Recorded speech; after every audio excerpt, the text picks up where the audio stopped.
निजी कार्यक्रम में हिस्सा लेने आगरा पहुंचे केंद्रीय मंत्री आरपीआई के अध्यक्ष रामदास अठावले मीडिया से बात करते हुए बोले, मोदी के नेतृत्व में सरकार ठीक कार्य कर रही है, फिर पूर्ण बहुमत की सरकार बनेगी।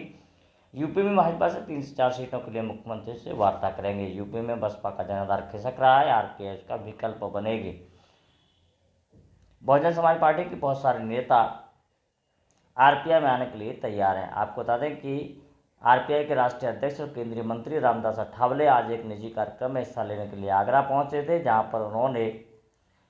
बहुजन समाज पार्टी पर तंज कसा, तो वहीं अखिलेश यादव पर भी तंज कसते हुए कहा। उन्होंने कहा, मोदी सरकार में अच्छा काम हो रहा है और फिर से पूर्ण बहुमत की सरकार बनेगी। तो आने वाला जो 2024 अप्रैल मई में चुनाव आएगा और लोकसभा के चुनाव में हमारी एनडीए की बहुत बड़ी तैयारी चल रही है। नरेंद्र मोदी जी के नेतृत्व में कम से कम 330 से 350 तक सीटें जीतने का हमारा संकल्प है। जिस तरह 2014 में भारत के जनता ने नरेंद्र मोदी जी के नेतृत्व को पसंद करके भारतीय जनता पार्टी को 282 सीटें जीत कर देने का काम जनता ने किया था। 2019 में भी जनता ने और भी ज्यादा सीटें दी और कम से कम 303 सीटें बीजेपी की चुनकर आई थी। और ये 9 सालों में जो भी काम हुआ है, डेवलपमेंट का जो काम हुआ है, विकास का जो काम हुआ है, ये काम बहुत बड़ा बेहतरीन काम है। नरेंद्र मोदी जी सोच कर काम करते हैं और सबका साथ, सबका विकास, सबका विश्वास, सबका प्रयास की भूमिका रखकर सभी जाति धर्म के लोगों को इकट्ठा करके उनको विकास की दिशा से आगे ले जाने की कोशिश होती है। जो भी माननीय नरेंद्र मोदी जी ने योजना अनाउंस की, उसमें जनधन योजना के माध्यम से कम 50 करोड़ से ज्यादा लोगों के अकाउंट बैंक में खुले हैं। कम से कम 9 करोड़ लोगों को गैस सिलेंडर मिला है। कम से कम 36 करोड़ से ज्यादा लोगों को मुद्रा योजना का लोन मिला है। 4 करोड़ से ज्यादा लोगों को प्रधानमंत्री आवास योजना का मौका मिला है। 4 करोड़ से ज्यादा लोगों को आयुष्मान भारत योजना जो है, जिस योजना में हर फैमिली को हर साल में 5 लाख रुपए मेडिकल ट्रीटमेंट के लिए मिलते हैं, वो भी मतलब 4 करोड़ से ज्यादा लोगों को उसका फायदा हुआ है। जो रोड है, रोड हमारे नितिन गडकरी के नेतृत्व में बहुत सारे नेशनल हाईवे बहुत ही अच्छे बन गए हैं। नए नए रोड भी मतलब बन गए हैं, नए नेशनल हाईवे भी बनाए गए हैं और बहुत सारा काम जो है पूरे देश भर में हो रहा है। सर, आपके लिए हमारा पूरा जनता पर विश्वास है। 2024 में जरूर जो अपोजिशन के लोग हैं वो बहुत बड़ी गड़बड़ कर रहे हैं और एक नरेंद्र मोदी जी को हटाने के लिए वो एक साथ आकर नरेंद्र मोदी जी को हटाना चाहते हैं, लेकिन हम लोग तैयारी में हैं और नरेंद्र मोदी जी 2024 में प्रधानमंत्री बनेंगे। सर, आरपीआई कितनी सीटों की दावेदारी करेगा? उत्तर प्रदेश में तो एक बार 2 बार मैंने योगी आदित्यनाथ जी के साथ बात की है और अभी भी मैं 7 नवंबर को मैं लखनऊ जाने वाला हूँ। वहाँ हमारे कार्यकर्ताओं की मीटिंग रखी है। वहाँ रिपब्लिकन पार्टी का एक असेंबली के सामने एक ऑफिस हमने ली लेके किराए से ही, और उसका उद्घाटन करने के लिए कार्यकर्ताओं के साथ बातचीत करने के लिए मैं 7 नवंबर को लखनऊ जा रहा हूँ।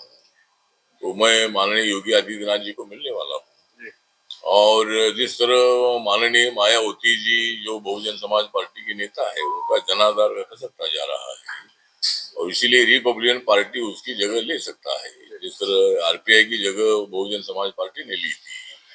तो हमारी कोशिश है कि भाई दलित और जो माइनॉरिटी का वोट है, ये आरपीआई के माध्यम से ज्यादा से ज्यादा बीजेपी को मिले और जिस तरह 80 सीटों में से कम से कम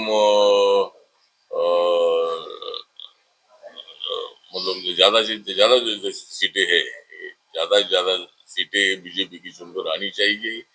जिस तरह 73 सीटें जो है, 71 सीटें बीजेपी की और 2 सीटें अपना दल की, ऐसी 73 सीटें 2014 में आई थी और सपा बसपा एक साथ आने के बाद भी 2019 में बीजेपी को 62 सीटें मिली, 2 सीटें अपना दल को मिली। तो इसी तरह मतलब मुझे लगता है कि अगर आरपीआई और आरपीआई में बहुत सारे मुस्लिम आने के लिए तैयार है, और अगर बीजेपी आरपीआई को साथ लेने का निर्णय उत्तर प्रदेश में लेती है तो बहुत सारे बीएसपी के नेता आरपीआई में आने के लिए तैयार है। तो मैं योगी आदित्यनाथ जी से बात करने वाला हूँ, और जेपी नड्डा साहब से, अमित शाह से जी भी बात करने वाला हूँ, बीएल संतोष जी से बात करने वाला हूँ। और यूपी में अगर 3-4 सीटें आरपीआई को मिलती है तो जो जहाँ बीजेपी कभी चुनकर आती नहीं है, ऐसी सीटें अगर हमको दी जाती है तो हम कुछ माइनॉरिटी को, कुछ दलित को वो सीट देकर जीत कर ला सकते हैं।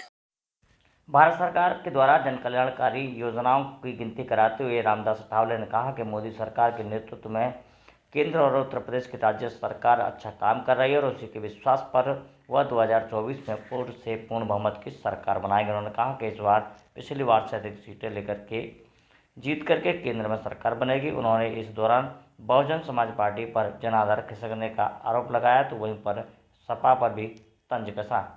नवंबर में आ रहे हैं, उसमें राजस्थान है, मध्य प्रदेश है, छत्तीसगढ़ है, तेलंगाना है और मिजोरम है। 5 राज्यों में मेरी पार्टी काम करती है, मेरी पार्टी यूनिट भी वहाँ है।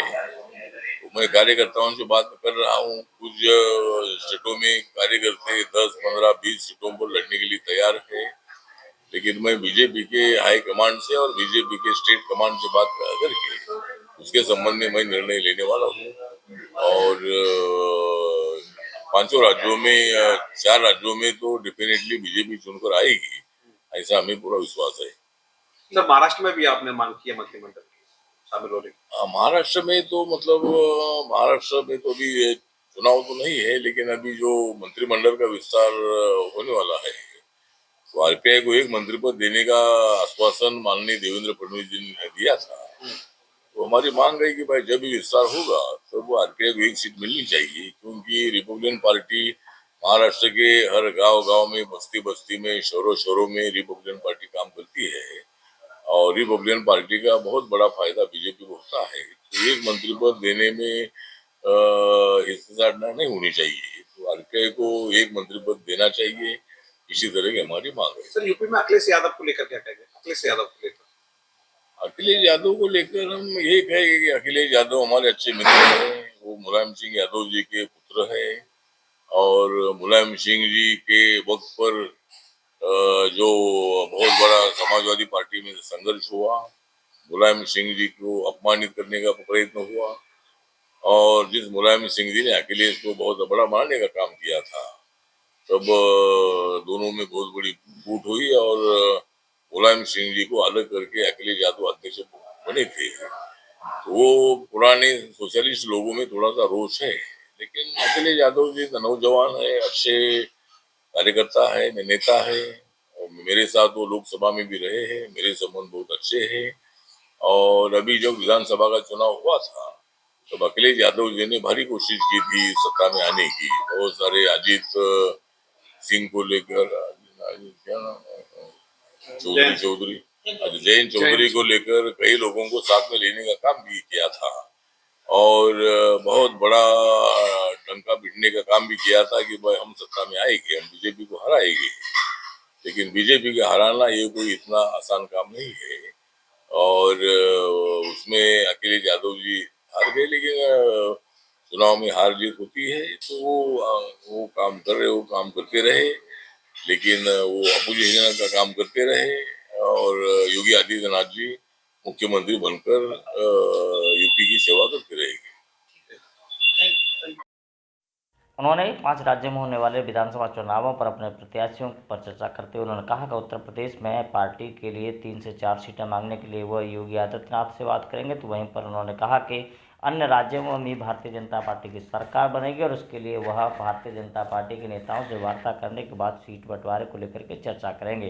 उन्होंने कहा बहुजन समाज पार्टी का जनाधार खत्म हो गया और उसके कई नेता आरपीआई में आने को तैयार